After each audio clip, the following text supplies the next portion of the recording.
Hari Om. Let's start with the prayer. Om Samasta Jana Kalyani Niratam Karunamayam Namami Chinmayam Devam Sadgurum Brahma Vidvaram Vasudeva Sutam Devam Kamsachanura Mardanam Devaki Paramanandam Krishnam Vande Jagadgurum Tvameva Mata Cha Pitatvameva Tvameva Bandhusya Sakhatvameva Tvameva Vidya Dravidam Tvameva Sarvam Mamadeva Deva Tvameva Sarvam Gurudeva Deva. We are now starting with the we are doing the 7th chapter of Panchadashi by Vidyaranya, and let's chant sloka 110. Yadyatha vartate tasya tattvam hittvanyathatvadhihi viparita bhavana syat pitrada varidhiryatha together. Yadyada vartate tasya tattvam hittvanyathatvadhihi viparita bhavana syat pitrada varidhiryatha. So he essentially is looking at the obstacles for this Atma Jnanam. So even though I have learned and studied Vedanta and even the Mahavakyas, both the indirect knowledge, the direct knowledge, and the indirect knowledge and the direct knowledge. Indirect knowledge about the whole creation and the world, as the Brahman is the Adhishthanam. So the whole world is nothing but Mithya. Brahma Satyam and Jagan Mithya. This is part of the Paroksha Jnanam. Then Aparoksha Jnanam comes into say, I am that Brahman. So Jivo Brahmaivanaparaha, that comes from the Mahavakya Vichara. So even after studying this, still people are not able to establish themselves that I am Brahman, or that only during the listening they appreciate it, but after the class is over, they are back to the regular. That's because even though they had sufficient purity of the mind to listen to the scriptures, the purity of the mind is not complete because of the lingering vasanas, ragadveshas, and therefore as soon as the class is over, as soon as they are in the transactional world, because of the remnant ragadveshas, they get carried away with it. And therefore, what should I do? So there are several obstacles that are being pointed out. Number one, about the pramana vichara, about the validity of the pramana. Why? Because the Shastra pramana, the scriptures, one scripture says something, another scripture says something else, and so on and so forth, and that can be eliminated by listening to the scriptures in a self-consistent way, in a methodical way, through a teacher who himself studied that process. So the teacher knows what needs to be taught depending upon the nature of the student. In those days, there used to be Gurukula system, and the teacher doesn't teach immediately.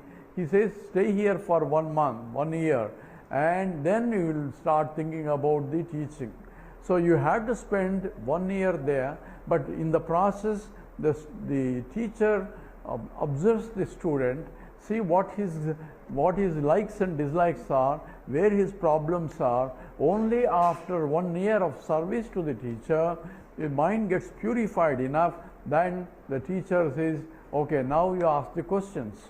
So by that time, the teacher knows the mentality of the student, how prepared he is, how qualified he is for Adhyatma Vidya. But nowadays, we do not have the Gurukula system, even though there are missionaries that train the student, like even Chinmaya Mission has Sandipani Sadhanalaya, but there also they try to interview people and select those people who have prepared their mind for this kind of study. And even if they select wrong students, after rigorous training of few months, those students cannot take it, and some people leave. Only those that are remaining are the ones who have commitment for it and the prepared mind in order to listen. Still, the knowledge becomes still in the form of, yes, I understand it, but not internalized. So for internalization, that means firmly abiding in the knowledge.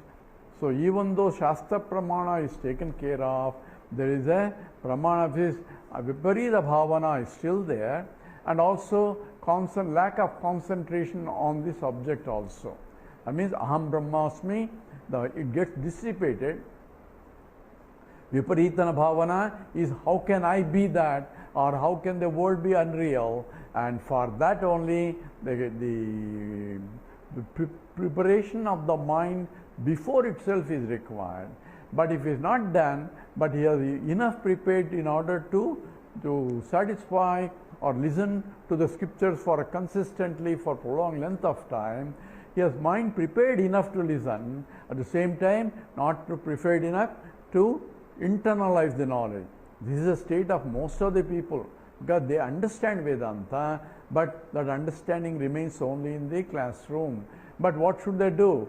The remaining vasanas need to be exhausted slowly, and scripture understands this. Not only is a problem now, it's a problem all the time. So people understand it, but it's not internalized. Hence the scripture knows it, therefore it says, Shrotavyaha, Mantavyaha, Nididhyasitavyaha. You have to contemplate. How do you contemplate? There is several methodologies are being discussed here now in terms of Nididhyasanam. But in olden days, this you have to leave the house and take up a sannyasa. That's what the prescription based on Yajnavalkya. Yajnavalkya in the Maitreyi Brahmana, he says that I had to leave because I want to concentrate on the Brahma Vidya only. So Yajnavalkya already knows the subject, he is able to teach, and in fact he was a teacher because of that also to Maitreyi, his own wife also. So but he wants to leave for what? That he wants to contemplate on that Aham Brahmasmi is Aham Satyam and everything is Mithya, and that he needs to contemplate on it until it is completely firmly abiding. Chitta Ekagrata is required, Nididhyasanam or contemplation is required. So he is leaving the house in order to do that. So obviously Maitreya asks, you must be, you are ready, he is ready to give all his property between among his wives, but is the first wife, Maitreya questions him, says, you are ready to leave all this because you are going for something superior. That's why you are leaving this. I want that which is much more important for which you are leaving than this wealth. And therefore, he appreciates the Maitreya.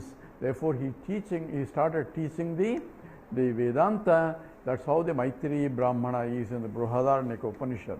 But that example of Yajnavalkya is taken to say that sannyasa is required for Nididhyasanam. But here we are going to see what exactly is required in terms of the Nididhyasanam. Here, Yachada vartate tasya tattvam hitva nathatvadhihi. So yet in any object, yada vartate, as it exists, tasya tattvam, its real nature, hitva, rejecting, anyathatvadhihi, understanding that it's different from what you see, is called viparita bhavana. Just as yatha pitrau aridi. Here is giving an example, just as the notion of eneminess on the parents. Parents are the ones who bring you up, and with all the love and all that, and suddenly you get a feeling that they are my enemies, and that is called a notion, which means you are projecting something different from what it is. That's exactly the example here given. So let's look at this a little bit carefully. What we are saying is, we are giving the reality to the world. Why we are giving the reality? We are looking at the superficial names and forms. So transactability and the usability, perceptibility, all this is related to the world, and that becomes a basis for the reality. In the Mandukya Karika, Gaudapada talks about this. He says, just as in the dream state we think the world is real because we see the world, therefore perceptibility is there. Transactability is also there because we are transacting with the world, and each one is we are dealing with it at that time. When we say that this is the reality because we have perceptibility, transactability, usability and all abilities, and therefore it is real. Same applies to the world also. In the same we thought in the dream state also, everything is perceived, everything is transacted. Therefore, as a dreamer thinks that dream is the real world, but only when he is awakened to higher state of consciousness, he recognizes that what I thought is real is not really real, because it is negated by the higher state of understanding. But same way, what is reality? How do you define real? It's not the usability, it's not the transactability, it's not the perceptibility. Then what?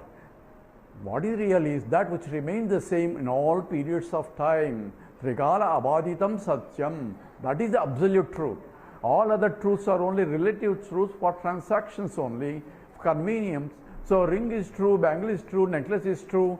But what is the truth is, ring can change into bangle, bangle can change into necklace. So real is that which remains the same in all periods of time in spite of the changing names and forms. In the same way, world is Jagat.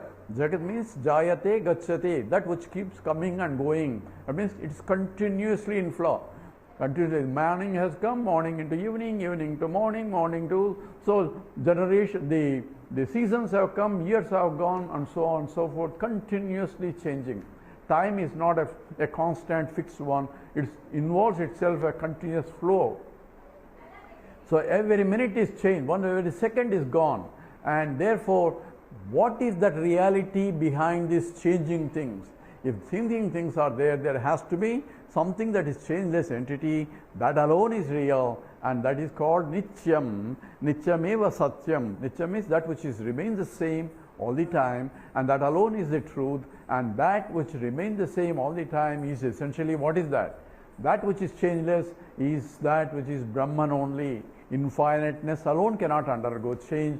Any finite things continue to undergo change, and that what is essentially a Shruti says.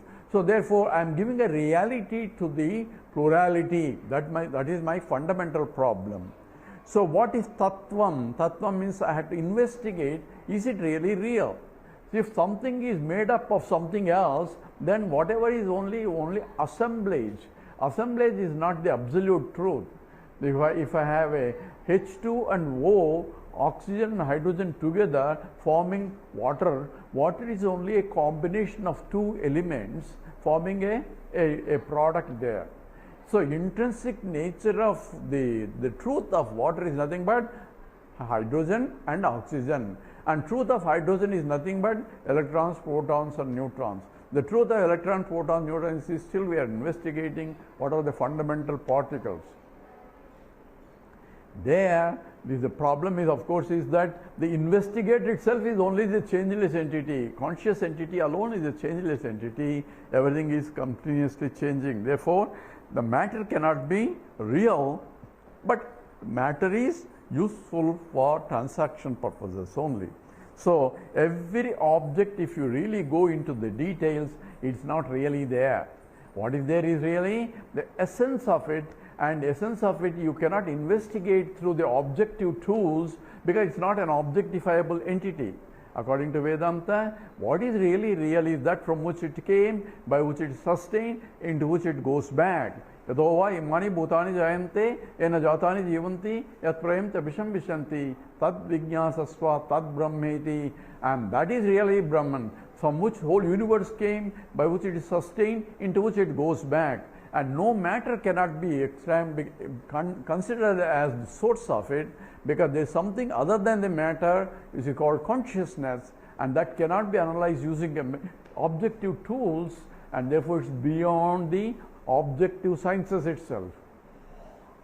Even the mind cannot be analyzed by the objective tools. Thought cannot be analyzed by objective tools. So the objective scientist has to realize the limitations of the objective tools in order to investigate this. And say he cannot investigate, therefore he is not there, is only a stupidity only. But here we are talking about what is the reality of the world itself. Yathartham. Yathartham means that what I think is superimposed on what it is. That's where the difference between the truth and what I see. What I see can be different from what is the truth. So that's what is called Brahma. Brahma means that I am seeing something different from what it is. That's called Brahma. So example that is given is, I am seeing a snake although it is a rope. Why am I seeing a snake? Because I am not getting complete attributes of the object. Why am I not getting the complete attributes? Because it's not too bright, but enough light is there that I see something there. So there is a Vastu Jnanam, but at the same time I am not getting complete information through the senses. I am only getting it 5 feet long, it is soft when I stepped on it, it is lying on the alleys, and I have heard that a lot of snakes are in that area, therefore it must be a snake. So the attributive content that I have gained through my senses are not sufficient enough to distinguish whether it's a rope or a snake. So I take it is a snake because snake and rope are the sadrusyam is there, similarity is there, but the attributes that I have gained are not able to differentiate whether it is a rope or a snake. Therefore I take it as a snake because I am afraid of snakes. So what I am seeing is different from what it is. That's called Brahma. Brahma is what is there and I am seeing that. That's called knowledge. True knowledge is that which cannot be negated later. Absolute knowledge is it cannot be negated. Whereas what I am seeing is a snake and somebody says it's not a snake, it is a rope. If it is a rope, why am I seeing it as a snake? So that's also my question. Why are you seeing it as a snake? It's a rope only. So a doubt arises when there is another person says that that's not really what it is. Therefore I need to investigate, is it a snake or a rope? How do I investigate? Sit down and do japa, it's not a snake, it's not a snake. That doesn't help. What I need is a torchlight and go and look for whether it is a snake or a rope. When I put a more bright light, then what happens? Then I get more attributes of the object that can differentiate it is in fact a rope and not a snake, because the rope doesn't move, snake moves, and rope is not alive. Snake may be alive. Even with a dead snake, at least you can see a difference in the attributes. Therefore, I can deduce based on higher means of knowledge, that is by putting a light on it, I can see what it is rather than what I think it is.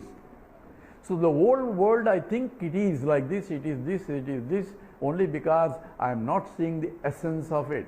Why? The senses cannot see it. According to Vedanta, senses cannot see the essential truth of the world. Why senses cannot see? Because the essential truth of the world is nothing but pure existence alone. So I don't see the world as it is, I am only seeing the world as it is projected based on the Ishvara's creation. So yatha vartate, so an object that as it exists, its tattvam is not seen, but I am only projecting something other than what it is and then transacting with the world, and that is the fundamental problem involved. That's called viparita bhavana. Viparita bhavana is taking the world as really real, even though it's transactionally real, but not absolutely real. And therefore, yatha pitrau aradihi. So what I need to do? I need a higher means of knowledge to know what is real. Because higher pramana is required to know whether it is a rope or a snake, or whether it is real water in the mirage or not. A further investigation is required because there is a doubt. And because if it's a mirage water, I thought there's a water. When I went there, it's not water, as though it is moved out further away from me. So I had to investigate why I was seeing water even though there is no water. So again, science comes into the analysis is what you're seeing is only reflected sunlight appearing as though it is a water there. That's what is mirage water is. In fact, it's a dry sand. There is no water anywhere there. And that comes from the analysis only. That's called higher means of knowledge. Higher pramana is required in order to understand. Same thing happens when I put a pencil in a glass of water. I see the pencil has bent, and really pencil has not bent, because if I lift the pencil it comes out as a straight, but when it bend, inside the water, half water, and it looks as though pencil has been bent. That's part of the fraction that occurs because of the light bending, and that's what I need to understand it by analysis. So even though experientially this bending of this pencil or sunrise and sunset or mirage waters, these are not my creation. It's creation because universally everybody sees sunrise and sunset, even though there is no sunrise and sunset. And that Shastra becomes a pramana, a means of knowledge, higher means of knowledge than the perceptual sunrise and sunset. So that Shastra means science. Science here becomes a higher means of knowledge to know the exact truth about what it is. What I am seeing is different from what it is, and what it is can only be known by a higher means of knowledge. Instead, world is real I am giving because I am giving importance to to names and forms. Names and forms I am giving importance because they are superficial, but there is an adhishthanam. Adhisthana means that from which it is came or supporting, that adharam. Adharam means that which is bearing that, because of which it doesn't exist at all. So the very existence itself is the adhara according to scripture, and scripture becomes a higher means of knowledge to know the truth which cannot be known by the senses. And therefore, what it is to be known by using a higher means of knowledge, and what I think it is negated in this case. Once that becomes a Brahma, so the whole world becomes a Brahma, because that is the truth is that the whole changeless entity is pure Sachidananda Swarupam. So anyathatva dhihi. So understanding that it is different from what it is called Viparita Bhavana, and that's what is called Viparita Bhavana. And that way I am projecting something what is not really there. So in the Vedanta discussions, there are a lot of examples are given in terms of the silver in the shell, mirage waters, and the flower, the crystal clear, is reflecting as a red flower, and so on and so forth. Because of the crystal in the vicinity of the red flower looks as though red, even though there is no redness in the crystal, because of the proximity of the red crystal. In the same way, of the proximity of this samsara, we think that samsara is real, even though it's not really real. That's what has to be understood through Vedanta Pramana. So now we'll chant the next sloka, 111. Atma dehadibhi noyam, Atma dehadibhi noyam, Mithya sedam jagattayoho, Mithya vedam jagattayoho, Dehadhyatmatva satyatva, Dehadhyatmatva satyatva, Dhi viparyaya bhavana, Dihi viparyaya bhavana. Together. Atma dehadibinoyam, dehadibinoyam, Mithya sedam jagattayoho, Dehadhyatmatva satyatva, Dihi viparyaya bhavana. So ayamatma dehadibinnaha. Sa idam jagat mithya. Tat. So dehadya tattva sattvatvam dihi viparyaya bhavana. So he is defining what is viparita bhavana. Viparita bhavana is, so atma dehadibihi dehadibhi bhinnaha, dehadi bhinnaha.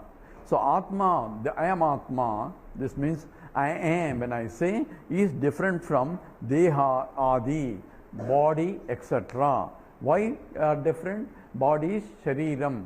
Shariram is siryate, it is shariram. That which undergoes change, continuous change is called shariram. So siryate iti shariram, that which is deham, and that is called body. So that which is called the body, because idam shariram kaunte akshetramich abhidiyate. So Krishna says in the 11th chapter, says that is the shariram. What is Atma? Nainam chindanti shastrani, nainam dahati pavakaha, nachaivam. So it is nainam chindanti shastrani, it cannot be cut. So anything that can be cut cannot be Atma.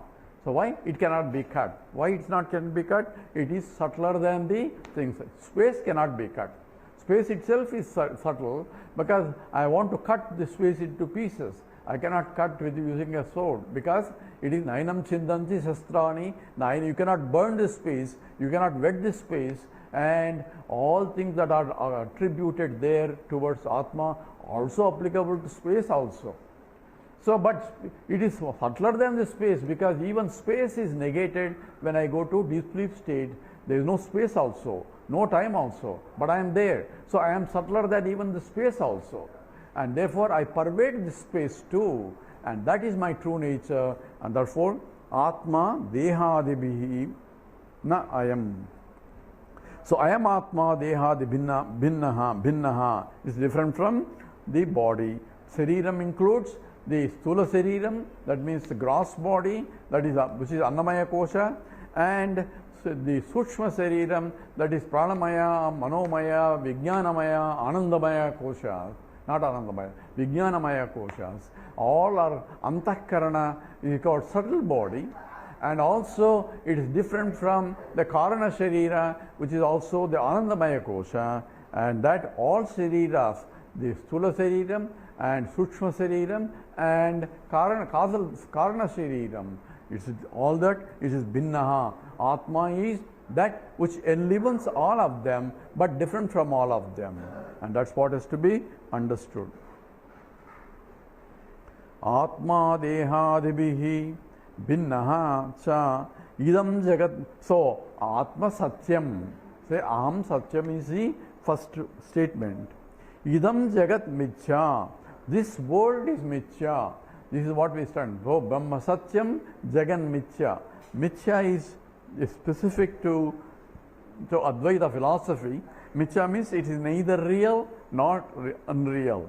So how can that be possible? So according to Bhagavan Ramanuja or even Madhvacharya and other Acharyas, says it's only either it's true or not true. You cannot have in between.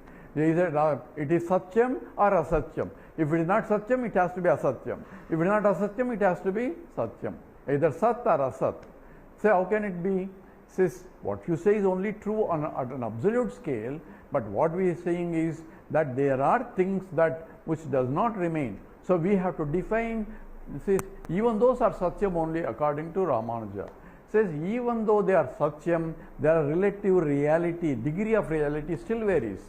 That which even Bhagavan Ramanuja also agrees, because if I say that the gold is different, ontological means the degree of reality, the ontological status of gold is different from a ring and a bangle. Why? Because ring and a bangle can change, but gold remains as gold.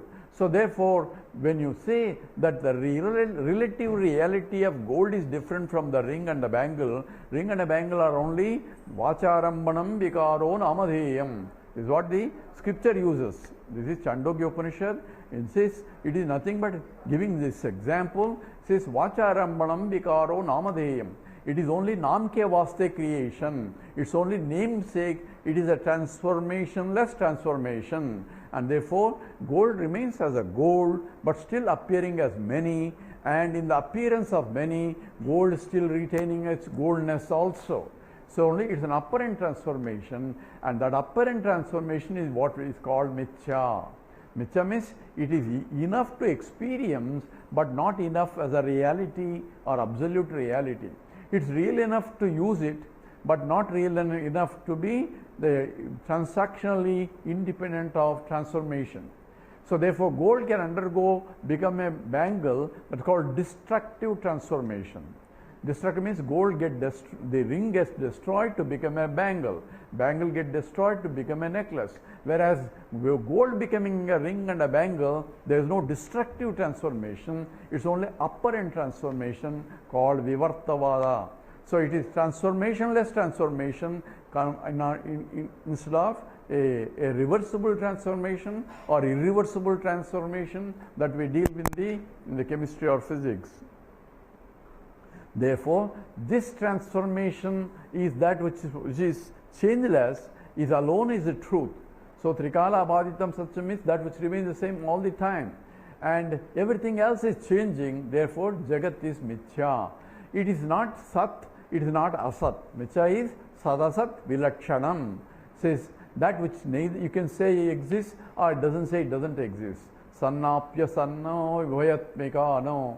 Bhinnapya bhinno ubhayatmikano sangapya nanga ubhayatmikano mahadbhuta nirvachaniya rupa. So it is that which is neither angaha, neither sanna, either it is sat or it is sannapya sanno. It is neither sat, nor neither you say exists, nor it doesn't exist. So take the example of a ring. Is ring exists? Of course ring exists. It's a bit different from a bangle. But if you ask, ring really exists? No, it's actually gold only. You are calling it as a ring. So there is no reality of the ringness, because ring is only a name for that form of gold only. So in truth, it's only gold, but not changing some things. Therefore, the reality of what I perceive is different from what it is. So it is neither Sat nor Asat. It is not Asat in the sense it's not non-existent. It is existing, it is experienceable, it is usable, and so on. Therefore, the ring is used, ring exists, which is different from a bangle. Its utility is different from a bangle. At the same time, there is no ring there. What is there is only gold. So therefore, looking from a different degree of order of reality, coming from which it came, by which it is sustained, into which it goes back. That which is vivarta, that is transformationless transformation, and that which remains the same all the periods of time, alone is the absolute truth. And that has to be understood here. So, Jagan Mithya, so it is experience at the same time, it's not really real. And therefore, the ontological status of the world is different from that from which it came. Yatova imani jayamte, yena jatani jivanti, yat prayam cha visham vishanti. From which it came, by which it is sustained, into which it goes back. That alone is the truth. And the examples that are given in the Upanishad, it gives the three examples in the Chandogya to the father teacher Uddalaka, his son to Svetaketu. Yada saumya ekena lohamanina sarvam lohamayam vijnata vacharambanam vikaro ramadeyam lohamityeva satyam. Yada saumya ekena mrutpindena sarvam manmayam vijnata vacharambanam vikaro ramadeyam mrutyikityeva satyam. So every time it repeats. What is that? Vacharambanam vikaro ramadeyaha. It's only namke vaste creation. There is no real creation here. And that is being pointed out repeatedly by the teacher. And therefore he says, Aitadatma medagam sarvam tat satyam sa atma tattvamasi svetaketu. So Aitadatma medagam sarvam, idam sarvam means idam sarvam. This entire universe is nothing but the essence of it is that which is sat that I have been talking about. Because Dalaka starts with Sadeva Saumya Vidamagramasid. Therefore, it is that which is mithya, it appears to be there but it's not really there, and therefore it's only namke vaste. Therefore, Jagat is nothing but nama and rupa only. Rupa involves attributes, sabda, sparsa, rupa, rasa, gandhas. Those are 5 attributes that through which a world can be perceived. I have only 5 senses, and through the 5 senses only I can see the world. If my five senses are not functioning, the world is not experienced. Whether it is there or not, from my point, it becomes an indeterminate. That's what happens in the deep sleep state. So therefore, what is experienced need not be real. In fact, Shankaracharya says it is mithya. Why? Because it's experience. Whereas the other Acharya says it is true. Why? Because it's experience. So experience is the basis of the reality or unreality. He says because you experience, and therefore that which is the experience cannot be neither real or unreal, it's only mithya. So sannapya sannya ubhayatmikano, bhinnapya bhinna ubhayatmikano, angapya anga ubhayatmikano, mahat bhuta nirvachaniya rupa.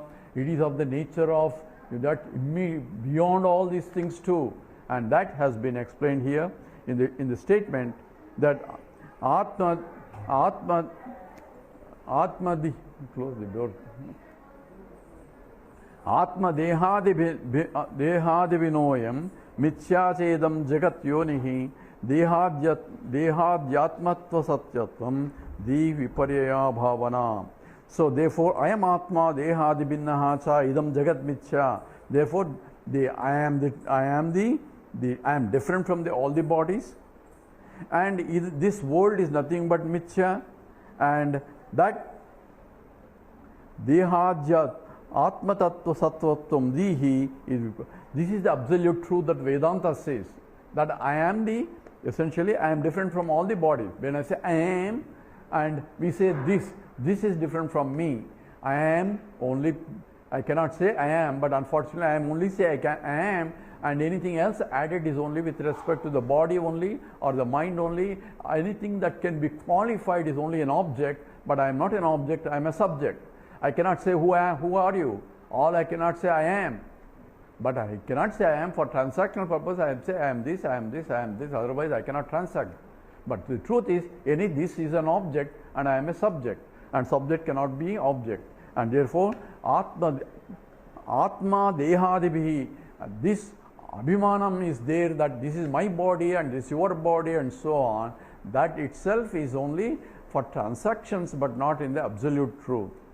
Mithya ched idam jagat yonihi. So the world is itself is not real or unreal. That's called mithya. And this is what exactly Vedanta teaches. Dehadhyatmatva satyatvam. So in the dehadi atmatva satyatvam, in the body I am taking that it's real, that notion is called viparita bhavana.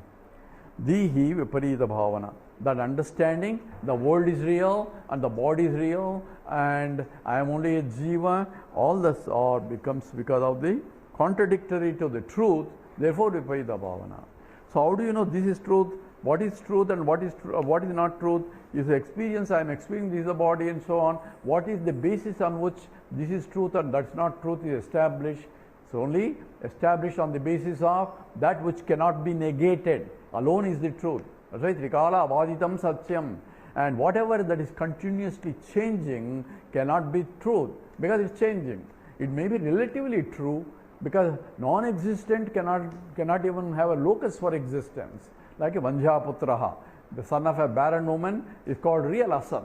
Other one is the world is not Asat because it is their experience. Vanjaputraha cannot be experienced. It's called logical contradiction is there. Whereas in the case of the world, there is no logical contradiction. It's only it appears to be there. That appearance is because of the distortion of my vision also. Because I am not seeing the truth as it is. And that is defined as a viparita bhavana. So how do I get rid of the viparita bhavana? In the next sloka it says, Tatva we will stop here because it's already time. We'll come back to this, how this viparita bhavana being addressed by Vidyaranya in the next sloka. We'll stop here. Om Purnamada Purnamidam Purnat Purnamudachyate Purnasya Purnamadaya Purnameva Vasishyate. Om Shanti Shanti Shanti. Harihi Om Sri Gurubhyo Namaha. Harihi Om.